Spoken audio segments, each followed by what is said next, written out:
ओम नमः शिवाय। प्यारे साधकों, प्यारे मित्रों, ध्यान में जब भी कोई साधक उतरता है तो उसे कुछ बातों का ज्ञान होना बहुत ज़रूरी है।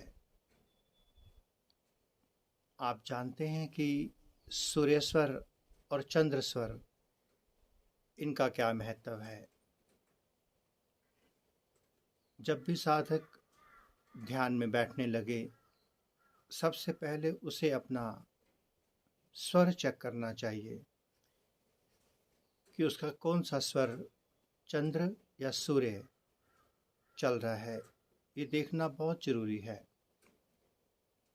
अगर चंद्र स्वर चल रहा होगा और उस समय में आप ध्यान में बैठेंगे तो ध्यान सहज में लगेगा और मन शांत रहेगा।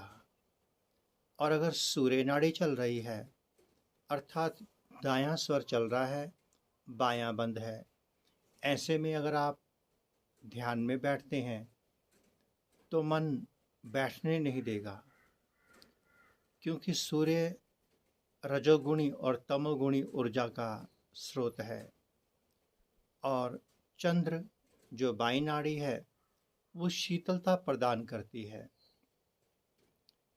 और अगर आपका उस समय बैठने को बहुत मन है, बहुत सुंदर, तो कुछ क्रियाओं के माध्यम से हम अपनी चंद्र नाड़ी को चला सकते हैं। तो चंद्र नाड़ी कैसे चलेगी, थोड़ा हम आपको उस विषय पर बता दें।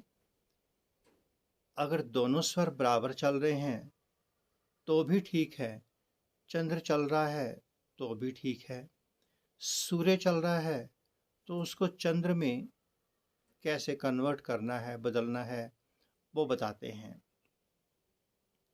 अगर सूर्य चल रहा है तो दाईं करवट पे, अर्थात जिस तरफ का स्वर चल रहा है उस करवट पे आप लेट जाएंगे। 3 मिनट के भीतर भीतर अपने आप आपकी चंद्र नाड़ी, चंद्र स्वर चलना शुरू हो जाएगा। एक तो हुई ये विधि। दूसरा, आप प्राणायाम के माध्यम से भी अपनी चंद्र नाड़ी को खोल सकते हैं।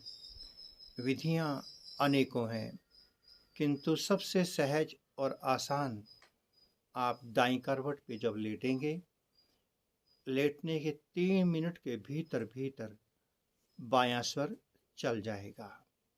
बस इस बात का सभी साधक ध्यान रखेंगे। शुरुआत में ही इसकी आवश्यकता पड़ती है, उसके बाद स्वर बदलते रहें, रुके रहें, वो अलग बात है। बस। ओम नमः शिवाय।